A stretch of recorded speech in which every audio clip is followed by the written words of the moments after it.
All right, I think we'll get started, considering that time is of the essence. Thank you, everyone, for joining, and thanks for everybody who was able to connect on time. We want to make the most of the time we have today. We're very fortunate to have James with us from Populi, um, who will be running through 50 performance tips in 50 minutes. So I hope you've got your pens ready and you're ready to jot things down very, very quickly. But of course, we can share this recording afterwards as well for future reference. Before we begin today, I'd like to acknowledge the traditional custodians of the lands from which we all respectively gather. We respect and honour Aboriginal and Torres Strait Islanders past and present. We acknowledge the stories, traditions and living cultures of Aboriginal and Torres Strait Islander peoples on this land, and we commit to building a brighter future together. Without further ado, I will hand over to James, who will take us through 50 tips. Thank you, Hanif. I appreciate the introduction. Welcome, everybody, to what I hope will be a very useful and practical special free presentation for you guys, and potentially a bit of an early Christmas present, hopefully, as well. I'm going to get cracking. We will have people joining us as we go. You'll see me just sort of admitting as I go as well, and Hanif will try and catch people as well. We have somewhere in the region of about 180 people joining us across the sector today, which is really exciting. And I will just get cracking. I'll do just a very quick bit about us at Populi to start with. So my background has been the employment services industry. I've been working in the industry since 2004, predominantly in operational roles, but in 2019 set up Populi Solutions as my own company. What we do specifically is involve sort of consulting, leadership coaching, and some training programs, etc. At a key point during the program of today's session, I'll kind of pause and just tell you a little bit more about what we do. But just to give you a flavor, Populi is a Latin word that means of the people. So we're constantly trying to think of innovative solutions to try and help employment service providers, be that through programs like our Gloves initiative, which combines allied health and exercise, and other initiatives that we'll get to in a bit as well. Before I launch into the 50 as well, just a few little things that I wanted to say before I do. You see the snake here. I'm an Englishman. You might have picked that up already from my accent. I've been in Australia since 2015. Came out here ostensibly to work on the Job Active contract and served as a general manager for 2.5 years on the Job Active contract. That was, a key bit of operational experience for me, but it wasn't all. And most of my leadership and executive management experience actually happened in the UK as well. And what I want today, to be honest, as I started doing these tips and whatnot, they started to get a little bit out of hand. And what's ended up happening is, I'm an Englishman living in Australia that is terrified of snakes. And I thought to myself, well, what happens if this January period, this summer period, it's my unlucky period and a snake gets me? So literally, guys, this is an unfiltered 50 of the best that I've learned through exceptional colleagues over my last 20 years in this industry. I'm holding really not much back. Don't hold me to that, because maybe next year it'll be another 50 tips. But today I'm telling you that this feels pretty comprehensive, some of the best nuggets I've ever received or heard from people I've worked with or been privy to. So I just wanted to let you know this is I leave nothing off the canvas, just in case my number's up with one of those cheeky little Australian snakes over the summer. More important than that, though, I wanted to just add that I hope that these points are, hopefully a lot of them might be new for you. Some of them might not be new for you. They might just repeat things you already knew, but I'm nudging you and like reminding you of, oh yeah, we used to do this, or that kind of thing worked for us in the past. So hopefully this isn't teaching you things you already know, or at the very least, it might be a different slant on things you already know as well. Some of these tips come at it from a sort of an EC-centric perspective as well. That's not to patronize you guys. It is a leadership presentation, but it is simply to give you guys, I guess, some things that you can say and do with your ECs as well. So it's really coming from that position of, if you're doing a case conference or a performance review with an EC, this could be an idea to introduce locally with those employment consultants as well.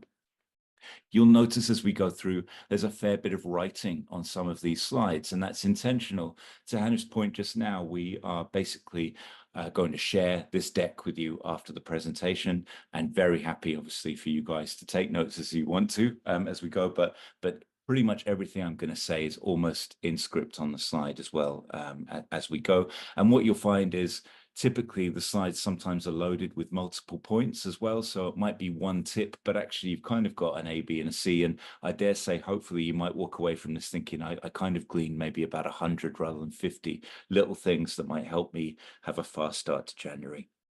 They're not in a specific order. Point number one isn't the very best point I've ever come up with. It is simply 50 thrown into the air, a couple are linked together. We've got like kind of 2 cold calling tips back to back, that kind of thing. But generally, I'm kind of scattergunning this to keep myself and you guys on your toes and hopefully make this as engaging as I possibly can for one person speaking at you for nearly 50 minutes. So really, those were kind of just the caveats I wanted to give you before I launch into this.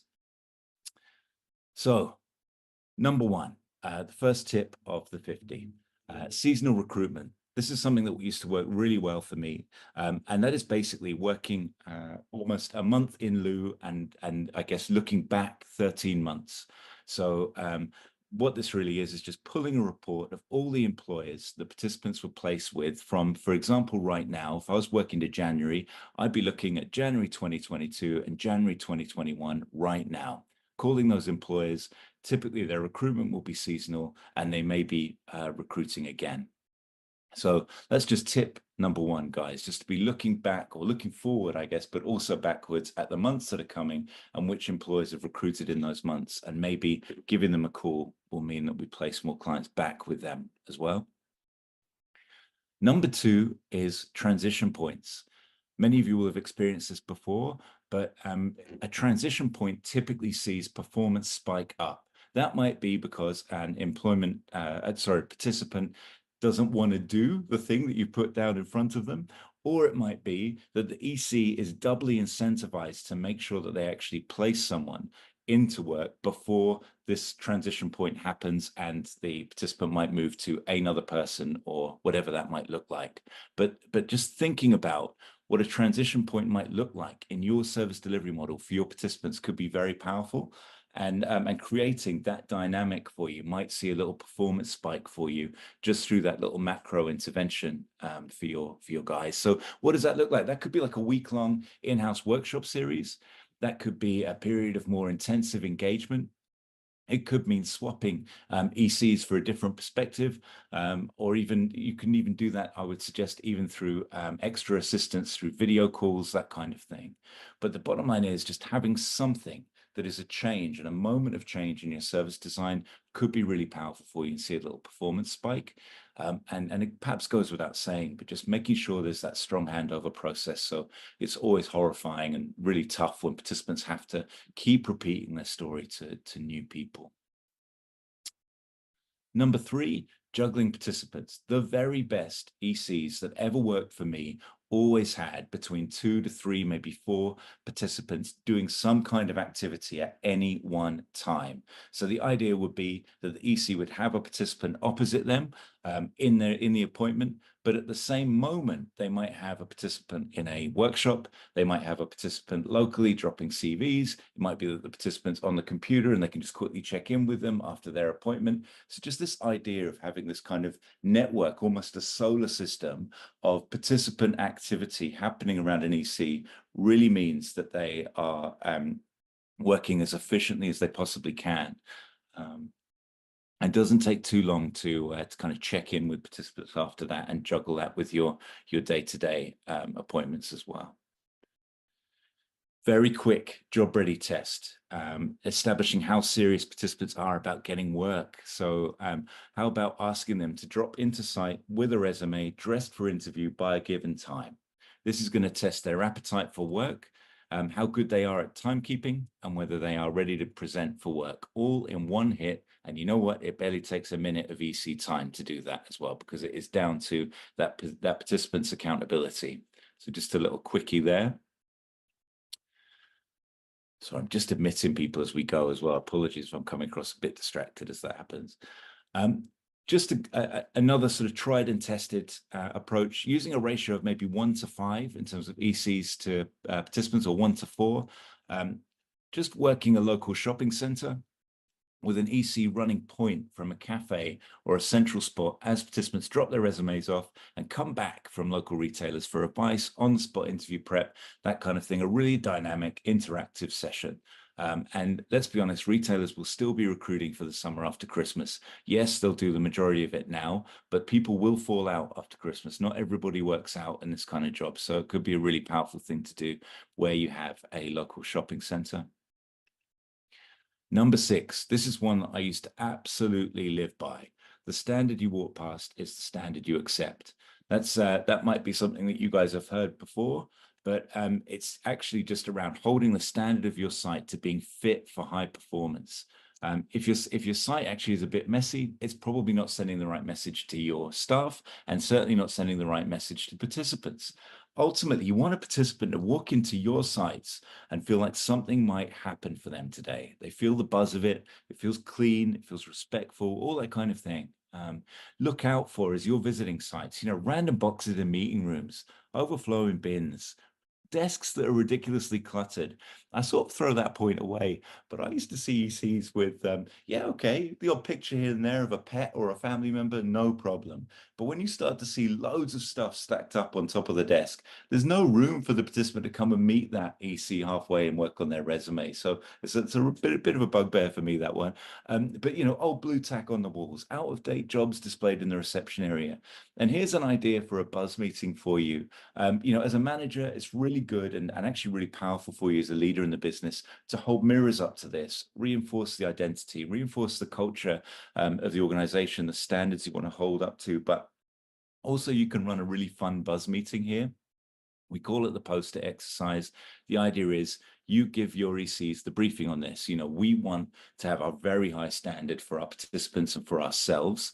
And let's just take, with a stack of Post-it notes, 2 minutes, put a Post-it note against everything that doesn't meet the standard that you think it should, and then get the group back together and have a look at the site and just see where those Post-it notes are stacked. And you might be surprised what your teams come up with. It can be a really powerful visual exercise to do, but it just reinforces the quality of what you're trying to do and starts to get your team in absolutely the right mindset for performance.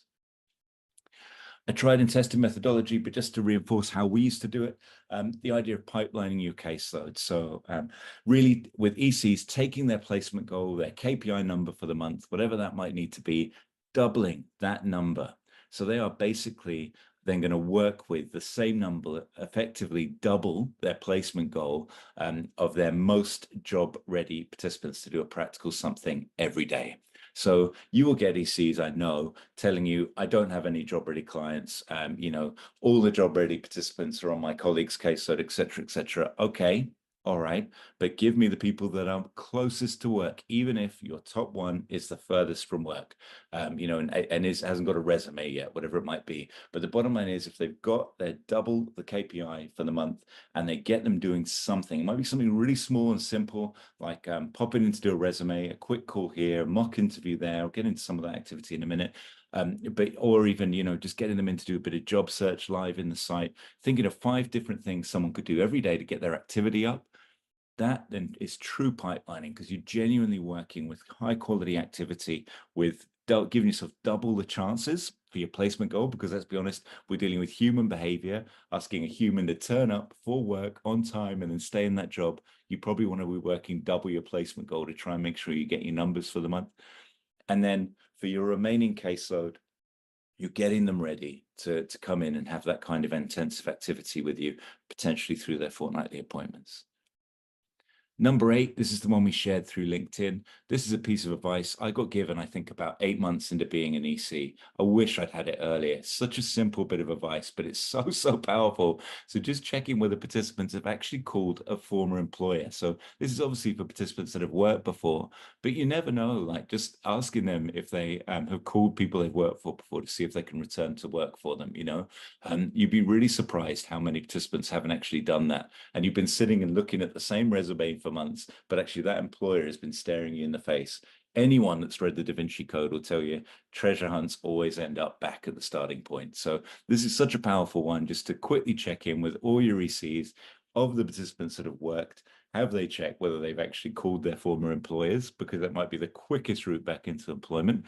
And on top of that, if someone hasn't worked in the past, have they asked their friends, family, relatives if they've got any work going? You know, that very first rock to lift could be the simple route back to employment for them. Quick one around being the best. Some of you will feel more comfortable with this one than others, but I used to do this as a bit of a trick. I would basically hedge my bets and work out the volume of placements that I thought would take to be the very best at 26, 52-week retention rates in my local suburb, the region, and the country. And I would then, just doing that backward maths around the volume of placements against the number of the case that I had, I would then basically look at that number and add 10%. And I would share that with the team in very simple maths with them in a buzz meeting or equivalent, and show them, if we achieve this, we will be the very best at the most extraordinary job in the world, which is helping people into sustained employment. And that kind of rough calculation, you'd be surprised, it might actually light a real fire under some of your ECs, and they start overperforming with you, and they know what their raw number can be as well for their particular site and region. This is one to just check with your marketing team, but maybe consider for just that culture setting, that performance setting, helping people feel connected.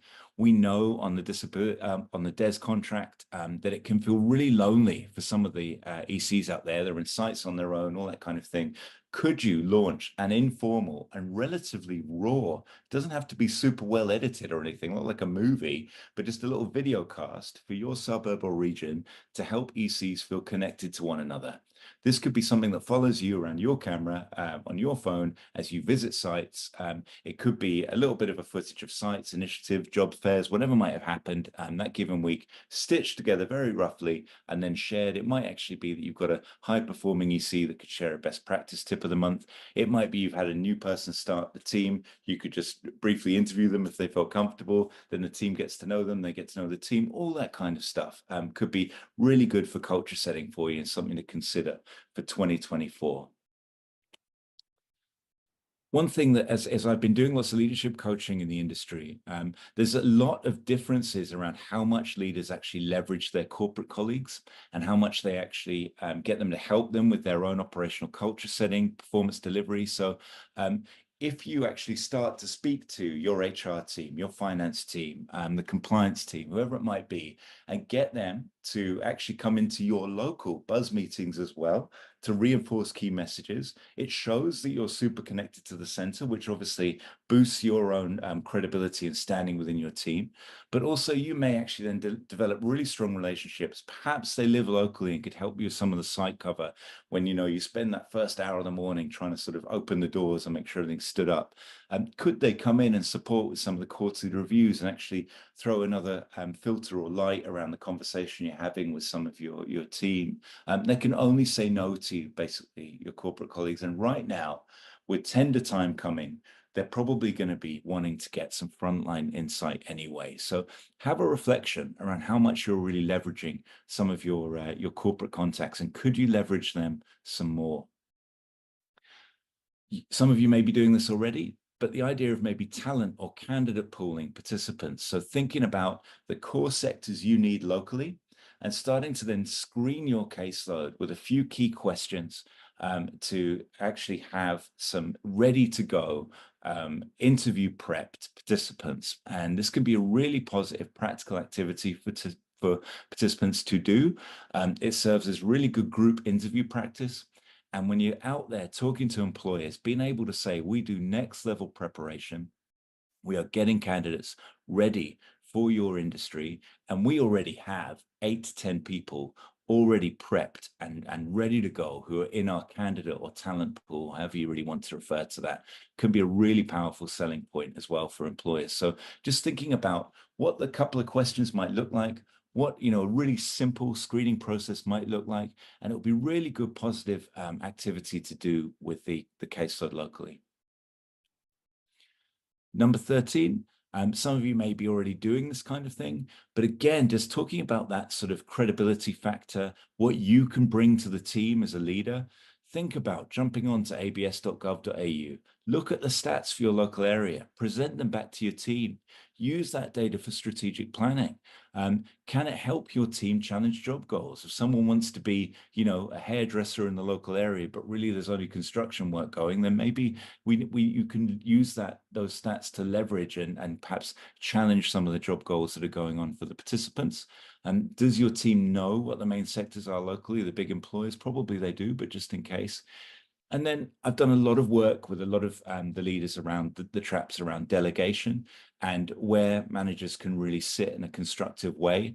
If you're looking to help your team and jump in and kind of do some practical activity that feels right for your role as a manager within employment services, then you could do a lot worse than potentially considering your workshop being a bit of an ABS workshop, looking at the local area, putting that strategic hat on. And that could be something you run monthly that your team book into.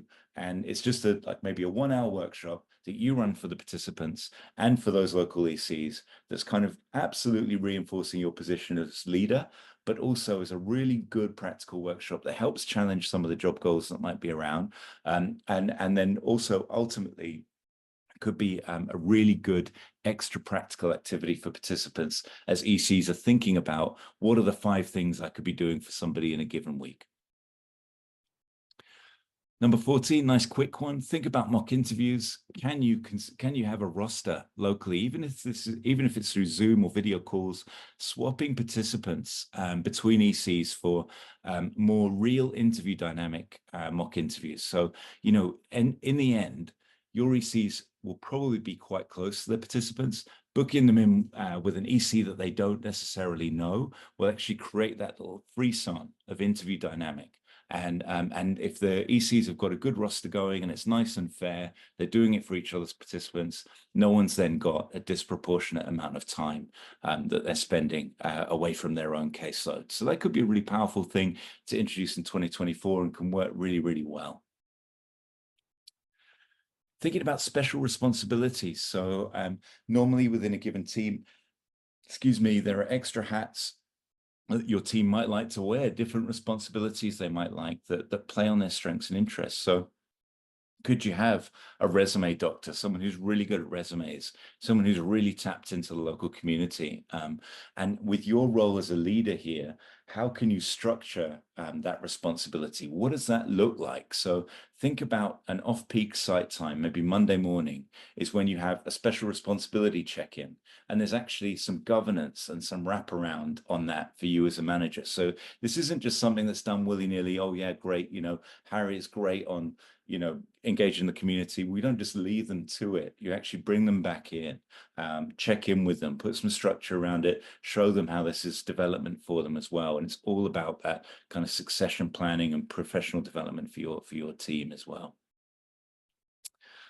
Number 16, think about the partnerships you've got locally. How effective are they? How much are those services truly supporting your site? Have you taken time out to really look at whether you're seeing an improved engagement for the people that are engaging in that activity, or improved job outcomes for people engaging in that activity versus not attending that activity? Meet with your partners, consider that as a January thing and help them work for you. Speaking as a partner of a lot of employment providers, I've really valued the check-in with local business managers and regional managers and GMs around how our specific interventions are really helping, what we can do better. I can tell you, we want to hear and we want to be that extra resource for you that is working for you and generating outcomes for you and is your extra arm in trying to achieve things. So don't be shy in giving feedback, showing where it's not working, and really holding that mirror up to your local partnerships in the new year with how engagement's going against the people that aren't engaging with their service. This changed my life, guys. So just 2 tips here, 2 for 1. Hang on a minute. So just very quickly on the left there, This is both from a former mentor of mine back when I was in England, who gave me the tip. He said, Jimmy, write down 3 things at the top of your to-do list every day. And if you haven't got to those 3 things at the end of your day, then something's gone wrong. And that just changed. I know it's such a simple tip, but we can be so waylaid and so distracted and pulled around with the different things that we have to do in operational roles. So I just found that to be genuinely very, very helpful. And then the one that really changed my life, this is typically my inbox, guys. You may not believe it, but that is true. And I use my inbox as a to-do list. I used to get very stressed out by my inbox and the ping, ping, ping, ping of emails. And so I basically created, and this was a tip given to me by a leadership coach, one folder called action. Sorry, 2 folders, one folder called reference that is permanently there, and a folder called action. And the idea is basically, as emails come in, I basically will, if I don't need to reply to them, I'll just put them into reference. And if I do need to reply to them, but I can't get to it right there and then, I'll pop it into action. And I know that when I've got my action folder cleared, I just delete it. And only occasionally do I ever really need to use the action folder. So the idea is I sit with the inbox, I clear it, and I reply to all the emails I need to. Anything I don't need to reply to, I'll pop it into reference. And then only really when I'm coming back for annual leave or something like that, and there's just a mountain of emails, will I then just sort through them, putting them into action or reference. So the action folder I've just used as a bit of an add-on. I'll only add that if I've actually got a mountain of emails to get through. Otherwise, the inbox is the to-do list. Number 18, so we've got January coming. January is a really, really tricky period to consider. I can imagine you may have staff that you don't even realize are thinking about their next move right now. They might be anxious, nervous around tender time, thinking about their next job. What might that look like? They might be thinking of leaving you. And I just wanted to give you the tip of being really clear on your own unique selling points over other providers. Now, typically an EC will leave because they can see a little bit more money elsewhere, but that isn't always a better job. So think about the things you've got that the other provider might not have, and questions that your EC may not have asked their possible new employer. So does that new employer have a contact center to help you with admin, or are you going to be asked to do all your job plans? Does that new provider have a sales team that's helping them with their KPIs? Do they have some of the add-ons that might come with not-for-profit, like salary packaging? Do they have development opportunities? What is the caseload ratio? What are you going to be expected to do in that job? So just arming them with that stuff, particularly if they're very, very valued. Related to this, number 19, if staff leave, make sure to acknowledge that contribution in front of their colleagues. A lot of the time, managers are super busy herring around and they actually don't manage to do it. And they don't necessarily give a little speech or write an all-group email to thank somebody for the time that they've put in. Even if it hasn't ended on the best of terms with that individual, you're doing it for that individual, but you're at least as much doing it for the team that remains. If you don't acknowledge people's contribution before they leave, it really does create a bit of a wobble in your local culture, because the remaining employees are going to be thinking to themselves, holy moly, maybe my effort isn't appreciated either. And when I come to leave, I might not get any recognition either. And it's just something to be very sensitive to, because if you fail to do it, it could create a performance wobble for you in the future month. Number 20, consider driving to your site using different routes, or hopping off the bus a stop earlier, get a coffee or a sandwich in new spots on your lunch break. Really try and get to know your local area and be asking those different vendors whenever you meet them if there are any vacancies going at the moment. Really simple on that, but really taking the time to get to know your area. Sometimes that can be really hard to do when you've got your head down and you're thinking about just trying to keep the site open or even covering it. Number 21, show the job.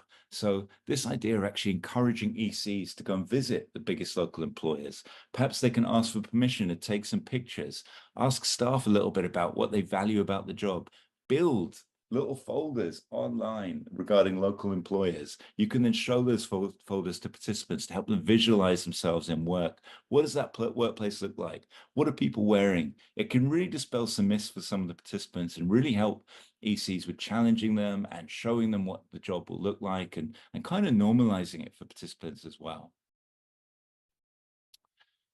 Number 22, don't assume confidence equals quality. I used to get burnt on this all the time. I'm not ashamed to admit, like, effectively, sense checking job applications across the board, making sure that, employer calls are of high quality and not being rushed and being researched. And I'll come on to some tips on that in a minute, but, watching out, particularly for experienced participants who are very articulate and say they don't need any help. Those are the ones that tend to stay on the caseload for 18 months plus, and they don't budge. So they're the ones that really do need that extra help. So just making sure ECs are sense checking job applications, and that is really their core job ultimately. So they shouldn't apologize for doing it with participants, And if they feel that they've got a particularly prickly participant who is going to be very sensitive to that, just saying to that participant, look, I'm sure you're doing a fantastic job, but it will really help me to then share best practice with the rest of my caseload. So, just thinking about that and making sure that they are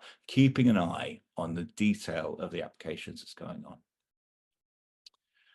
If participants have got very set, and I'm talking absolutely in concrete job goals, and they seem very unrealistic, one way, if you tried everything else to try and budge that I found work quite well, is striking 3-week bargains.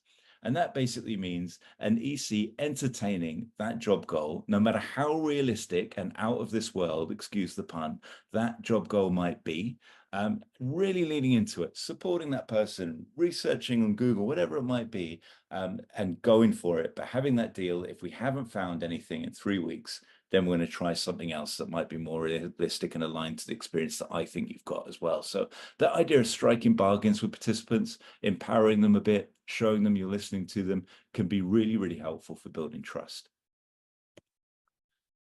Thinking about the onboarding experience for participants as well, and how you as managers can really set that as a consistent experience for people. How can it be really practical? How can it be supportive and job focused every time? Can you get a local welcome meeting run that's got a session plan? It could be something that's designed from the center of your business, but something that is run by ECs on a rota potentially, but the message that is going to be said every time someone comes into the site. Sometimes if we're really busy and we're relying on the one-to-one appointment to deliver that message, that can be tricky because people are busy, people have got phone calls happening, etc.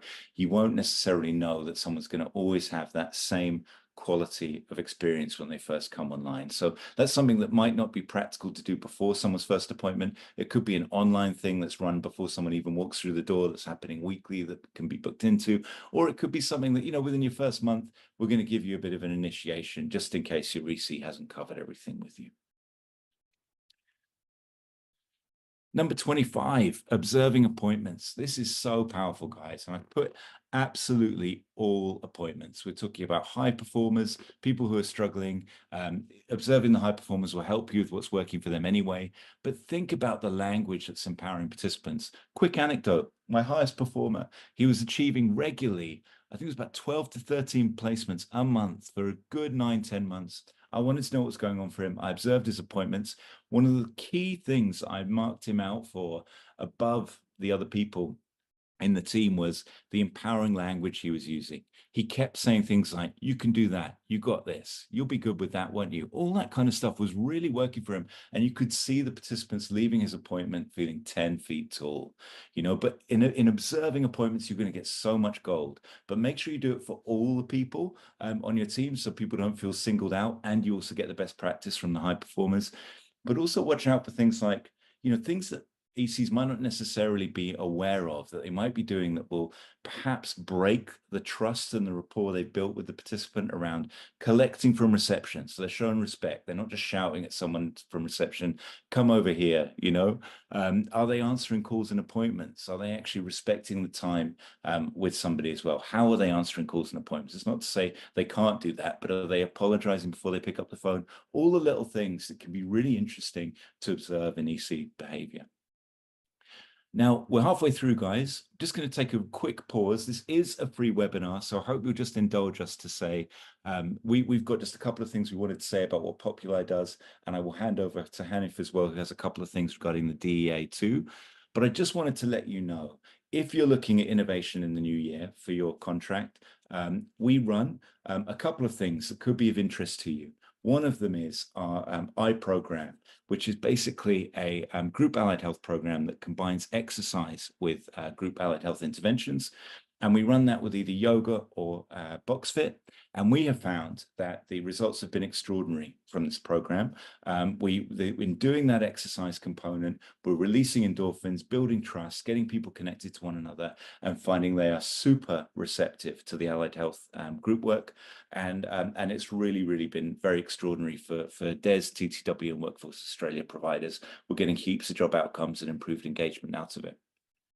The other thing I wanted to very briefly touch on is that we do a lot of coaching similar to what I'm talking about now, very practical, absolutely grounded in employment service operational experience, DISC training. So we have a system called DISC for Jobs, which takes lots of DISC principles and helps ECs connect with their participants, and also advises participants on likely good job goals for them based on their DISC personality style.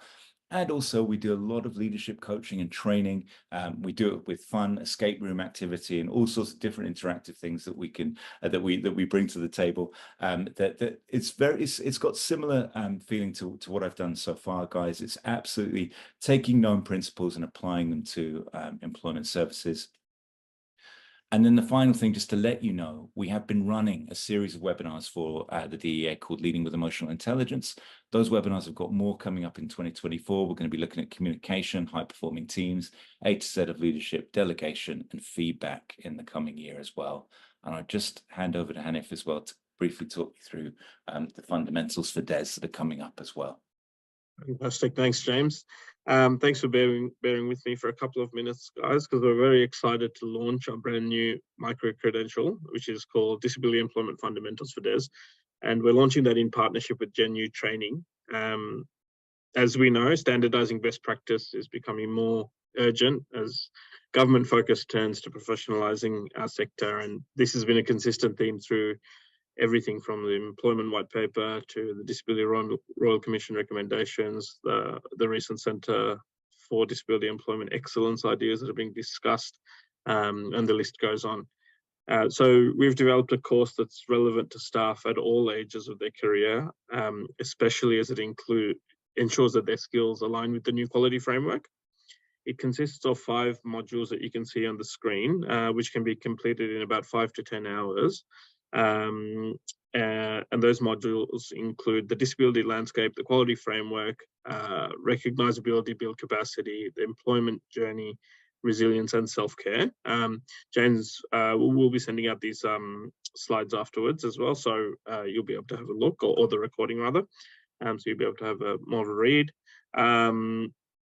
The course includes activities, a variety of activities, everything that's great about online learning, like videos, interactive activities, consistent opportunities to check and apply learning, and all those things. But we recognize that making real changes to the way we work requires more than just online learning. And that's why we've ensured that the course is tailored equally for leaders and frontline staff. So it promotes a culture of collaborative learning, reflection, and change.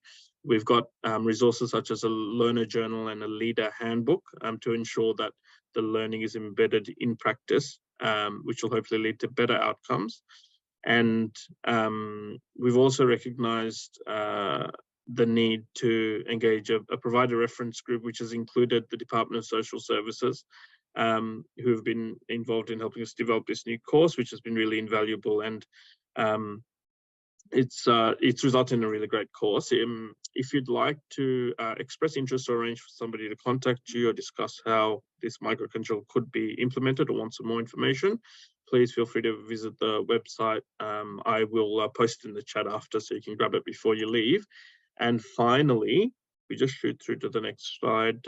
James, thanks. And yeah, at DEA, we have a number of member-only events and communications for our members to keep them in the loop of latest developments in our industry, etc. So if you're not a DEA member yet, we'd love to have a chat with you about the broader benefits and get you on board and explore what a membership could do for your organisation. Of course, if you'd rather not be contacted, please do drop us an email this week at communications@disabilityemployment.org.au. That's totally fine, but yeah, we'd love the opportunity to have a conversation with you. So thanks very much. Thanks, Hanif. I'm conscious of time, guys. I'm looking at my watch, 18 minutes. So I'm going to do these last ones quite quickly. But of course, you will have the slides, and I did promise 50 minutes, and I don't know who was taking bets, but I'm sure someone made some money on me not making it quite in 50 minutes. But anyway, number 26 is a cold calling tip. So some of you may already adopt this, but it can be very powerful to do a phoning for a friend approach to cold calling. So this idea of basically, potentially it's the EC doing it for the participant, but it might be the participant doing it. Really just going with that. I'm calling for a friend. We're calling local employers to see if they have vacancies. And then the idea is, of course, if they strike oil and an employer has one, they can say, great, I'll pass the details on and get them to call you back. Then potentially, perhaps a couple of hours later, when the employer might forget their voice, they've had a chance to prepare for the call, they can then make that call to the employer. But that calling for a friend can be a very helpful way to get a participant ready and a bit more confident to pick up the phone. And then ECs, and to be fair, this goes for participants too, but in terms of cold calling like a hero, some of the obvious tips, but I particularly like the last one, calling off peak, being really mindful not to call a cafe before perhaps 11 in the morning, getting manager names in advance, if you can, by Googling or whatnot, speaking with a smile. We all know this one, but you can hear it. Having a base script with your own key experience for the participant. And this idea of using open questions, people fall into this trap so much. So ask, when will you be recruiting again? Not, will you be recruiting again? You do the second one, you're most likely to get a no and cut off pretty quickly. Number 28, making sure ECs feel really confident challenging travel barriers. So we all know this. We've got participants that won't go over the bridge for work. So what are the best travel routes? Could you drop a little Google person into the new area that's across the bridge and show them what that looks like? A little bit like show the job. This is what it looks like. It's not that scary, is it? Are there opportunities for them that might be appealing? New networks, new social hubs, new hobbies. Can they catch up on podcasts as they travel? All that kind of thing to just think about when challenging travel. Word of mouth, we know, is the most powerful way of finding work in the hidden market. So a really good exercise can be for ECs to challenge participants to ask the next person they see doing the job they'd like to do if there's any work going. So that could be supermarket cashiers, baristas, it's anyone in a high-vis vest at the pub, but that little challenge could be one of the 5 activities someone's doing in a given week when they're in that double your job ready number. Number 30, a bit similar to that test job readiness. Can you, for jobs that have got irregular hours, test whether the participants are ready? So if someone's looking for construction, why not do a group white card application session first thing in the morning and see how many turn up before you start paying for the boots and all the rest of it, So just one little thing there that might help test people on the specific industry that they have chosen. Is there flexibility within your company's working hours to call participants out of hours to support them and boost outcomes? You have to obviously check in with your appropriate manager and people and culture team here, but that out of hours PPS before or after work, you might be much more likely to catch participants and therefore much more likely to better support them and achieve your outcomes. Number 32, really tricky one. This, if you don't address this, you can actually be hindering someone from finding employment.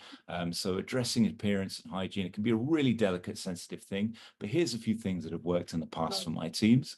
So treating it sensitively, treating it as a recently noticed issue to help someone not feel the complex on it, perhaps depersonalizing it, relating it to recent hot weather, reassuring the participant of the confidentiality of the chat, having it in a separate room if possible, relating it to the role they're looking for, how they're going to need to present for work. And again, that depersonalization, that can be a really powerful way to have the conversation.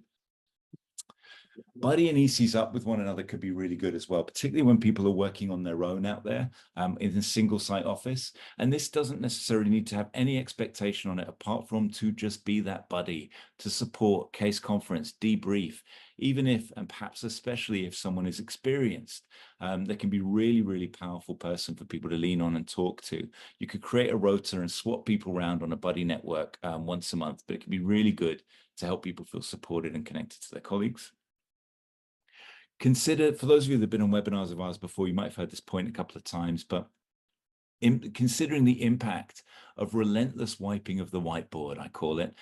This is the idea that last month's effort might actually be wiped off and the team might feel a bit low based on the fact that they, that all of that performance is suddenly gone and we're on to yet another month, So my old tactic was to take a snap of the whiteboard from the last month and maybe the last few months, put that snap in the kitchen, and keep that recognition alive for people, but also in the main office area, you've got that focus firmly on what needs to be achieved for the caseload for a given month.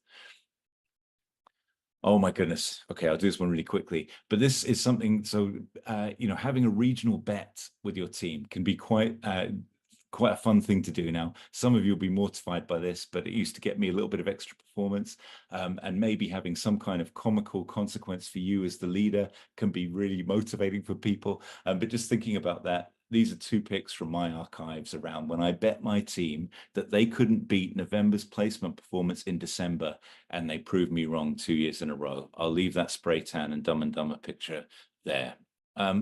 36, boss the buzz. So the idea basically of buzz meetings, I've got 2 slides on this, guys.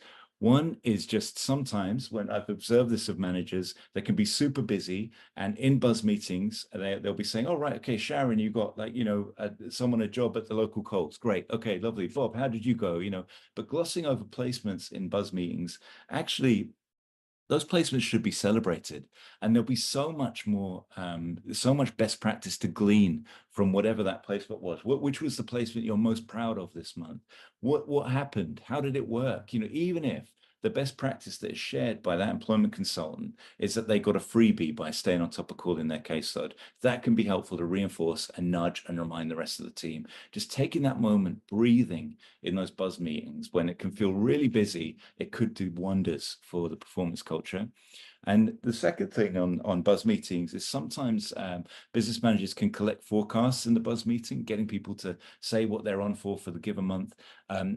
My advice is to collect those forecasts individually rather than during a group buzz meeting. You want to get underperformance honestly as soon as you can, so you can plan for it. And ECs are not always the greatest at sharing that they're struggling in front of their peers. You have to have a very special culture for that. So my advice is get the forecasts individually, and then you can do some really good coaching work in that early week of a month. Is there opportunity within your delegation of authority and within your budget to create some kind of Shark Tank style opportunity for ECs to pitch their best initiative or idea to help drive more outcomes? Could be a fun consultative way for them to take ownership and accountability for their performance. You could consider that corporate lead into this as well. Could you get someone from the corporate team in to be one of your sharks? And it could be a really fun way to start 2024 and get the EC's view on what they really need to help drive performance, and it means that they're much more accountable for it. Leading on that sort of EC suggestion theme, could you have an anonymous suggestion box for site requests? This could be a bit more practical than the Shark Tank stuff. You might find the team just want a toaster, and you'd be so surprised. I once got my team a brand new kitchen table, and I was king for a quarter. You might have the same thing happen to you. Just one practical thing that the team want could make you king or queen for a whole milestone period and lift morale for performance like nothing else. Number 40, classic. Be careful when you're hiring ECs, particularly if you're at pace and rushing and you just put somebody in because they've got industry experience. That can be just an elastoplast to save appointments. People might bring very poor habits with them. So here are my just 2 favorite EC interview questions. I've got heaps more of these, but we're going to do that in a future webinar. So I'll just say to you now, one of the greatest EC interview questions I ever worked with was a scenario-based one where you've got Bob. Bob is homeless. He'll go anywhere, but he just needs to take his dog Cosmo with him. He hasn't washed in a while, and he's got no work experience. Is Bob employable? Throw that to the prospective EC. See how they go. Are they actually ready to catch a participant like Bob and help him practically? Will they think creatively about the job goal he could do? Could he be a park warden, for example? Are they going to be confident in challenging sensitively Bob's appearance? All that kind of stuff. The second question I've always really liked is, your KPI goal is this. How are you going to achieve it? They'll give you what has worked for them before, potentially from a high-performing star rating site. Lovely, lovely, great, brilliant. Okay, halfway through the month, that hasn't worked. Now what are you going to do? And you'll be surprised. That really does help people kind of, I guess, jar or sort of think twice a little bit around the answer they've just given. And you just see a little bit more of the true colors of somebody before you actually trust them with your precious participants. Just in your awareness, and I see this a lot in DES and had it myself managing disability contracts, that your team can sometimes fall into the trap of becoming housing, counseling, or maybe even a GP service. Like sometimes you need to remind the team that we are in the business of jobs. We need to be sensitive to barriers, and we catch that. And yes, we listen to people, but when we've listened to what their barriers are, we then have to say, great, we're going to keep that in mind and be sensitive to it as we do what we're the specialists in doing, what your team is supported to do from the center, and what the team is paid to do by the company, which is to help people find jobs. And that sounds so silly, but it's such an important message to reinforce from the top, because there isn't typically within a provider a housing provision, a counseling provision necessarily internally, certainly not a GP provision. So just to remember, we're in the business of finding work, and just reinforcing that as you go around and hear it in appointments is really powerful, and of course will lead to more performance. If you're a manager and you don't know the answer to something, be really careful about when you pretend you do, or being sensitive to it, or being defensive about knowing something. You can actually lose quite a bit of credibility if you are defensive in that situation. So just a small tip I always give managers when I'm coaching them is, you don't need to know all the answers. You just need to know who to ask for an answer. So sometimes managers have come in from outside the industry and they can really wobble because there's so many acronyms and things to learn about employment services, but you don't need to worry about that. Know who to ask on behalf of your team and lead them. If you start getting defensive and prickly about that stuff, you'll lose your team pretty quickly and in turn lose performance. I've sort of mentioned this already with the observations, but having performance reviews with high performers first is so important. You might be tempted to review your struggling ECs as soon as you possibly can, day one of the next milestone, whatever it might be. But actually, if you review your high performers first, it gives you the chance to glean the most current best practice to share with the rest of the team. Some of you might have recently been ECs, some of you might not, but it's really important to understand what's really working currently, and then you've actually got that to stand behind when you're then helping the ECs that are struggling. This is sort of just a bit of a fun buzz meeting you could run. These are some blue M&Ms. Apparently, Britney Spears used to ask for blue M&Ms in her dressing room before every gig. And so you could do a fun buzz meeting activity where you establish what ECs might have as their rock star request in their dressing room. And the whole point of that meeting would be then to glean that everybody has different motivations. They could be mindful around what their participant motivations are to work. And I'm going to come on to that in the next slide. But for you guys, secret squirrel managers, you can write down what your EC's rockstar requests might be. You might be surprised. Some people will value, it might be their kids they want in the room, or it might be a massage therapist or that kind of thing. And that will give you vouchers, time off in the future, things you can use for spot prices for your ECs to motivate them for future performance as well. So it serves that dual purpose for you. And understanding that the caseload is so important for ECs. They have to know why for each participant. What is that participant's motivation to work? So an exercise in 2024 could be to sit down with your ECs, go through every single person on that EC's caseload and just ask one simple question. Why does that person want to work? What would their motivation be to work? They should know the answer for every person. If they don't know it, they need to go and ask it and get to the bottom of it, because that's going to be the lever that they use to keep that individual in their case motivated. It might be money for a holiday, or to be a role model for their family. It could be anything, but they need to know that to be able to leverage it to really work with their caseload effectively. Number 46, very interesting study from the University of Michigan said the most optimal teams get a ratio of 6 pieces of praise to 1 piece of criticism. So just reflect on that for yourselves. How much praise are you giving your team against criticism? And know that a university over there in America proved that to get the best performance out of your teams possible, you need to be thinking about 6 things that are awesome and 1 thing that might be constructive as well. So just a little fact for you there. Thinking about that feedback too. And if that wasn't enough, I bet some of you out there are thinking, cool, blimey, 6 things. But not just that. When you're thinking about the 6 things, try and use we strengths rather than me strengths. So with me strengths, if someone loves doing resumes, then that's a me strength. If you say to them, well done, that's awesome, they've actually already got their the praise and the good feeling from doing the activity themselves. If you use we strengths and things that they've done, maybe a workshop they've covered or something they've done to support others, or they've been a brilliant buddy, that actually, excuse me, helps reinforce company values, helps reinforce that people have been, it will help you build a higher performance culture than just reinforcing things that people get the satisfaction from themselves. Number 48, always celebrate your wins, make them a moment. Recognize things. You perhaps leverage that M&M exercise for it. And whatever you have within your delegation, make that moment, acknowledge them. If you're busy, just take the time, even if it's been the end of the day, to write that congratulatory email to people. Make sure people feel really valued, It could be really just a quick extra one. Here's your 51st. I've just thought of, just before Christmas, at a random moment when you happen to have a couple of hours free, just a random spot, call your ECs individually and just say, Bob, I want to just say thank you for the effort this year. Even if you're saying to Bob, didn't always go as planned, but I really want to say I really appreciate what you've done this year. That's it. I just wanted to call you and say that. That will actually leave Bob sort of feeling pretty good as he goes into December, thinking about January and really hopefully planning for it. But the other really important point here, guys, and I see this a lot, sometimes when there's been underperformance, managers can talk into it. And it's really important not to. And this will shape you as a leader and setting a performance culture, is to let underperformance be underperformance. If the team has achieved 20 out of 40 job outcomes last month, let it be, we achieved 20 out of 40 outcomes last month. And that is not the level that we hold ourselves to. And this is the plan for this month. Not we achieved 20 out of 40.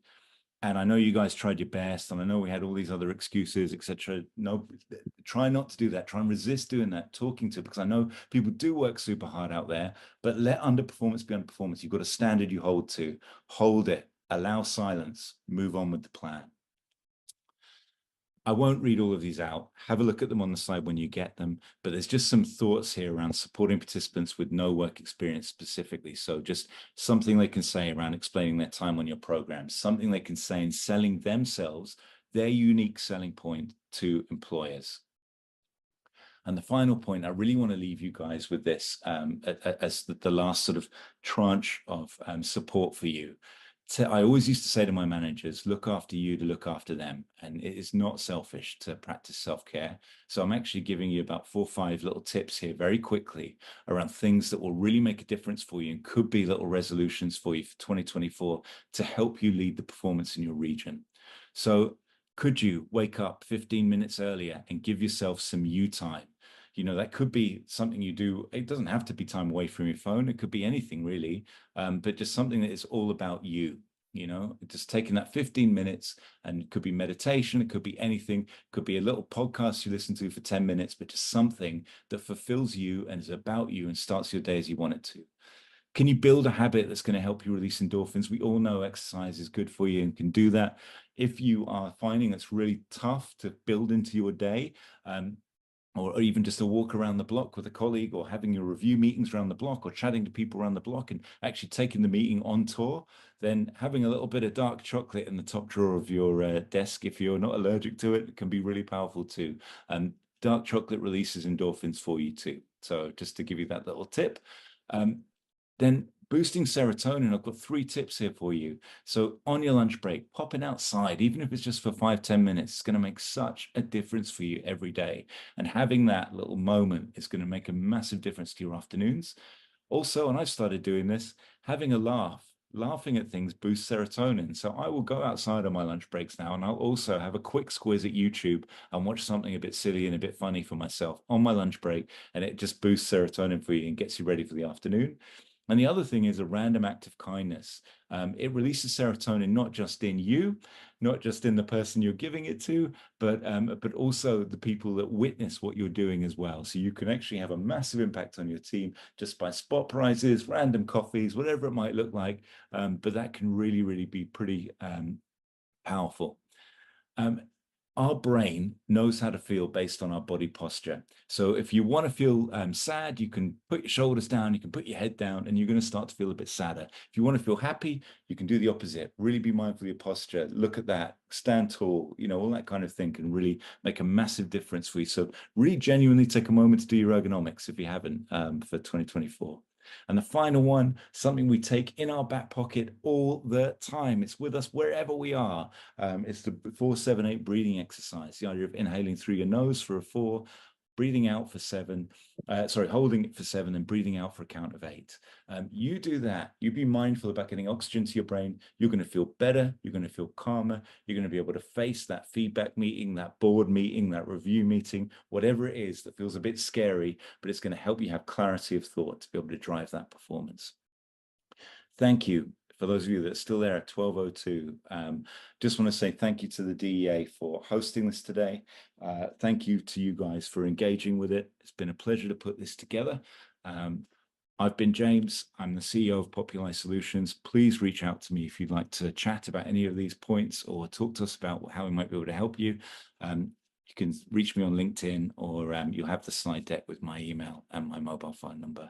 But I wish you all a lovely festive break and a fantastic 2024.